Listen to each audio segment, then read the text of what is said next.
How to fix Snapchat white screen. Hello everyone, wherever you are. In today's video we talk about how to fix this on your Snapchat. Just watch this video till the end.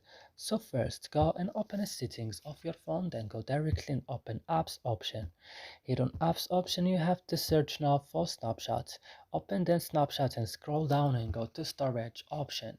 Here go to the last button in the bottom of the screen, clear data, click OK, and then you have to back and click on force stop, click also OK, and now go to your home page now and restart your phone. After restarting your phone guys, your problem will be solved. That's it. I hope this video is helpful for you. Don't forget to like and subscribe in our channel and see you in other videos.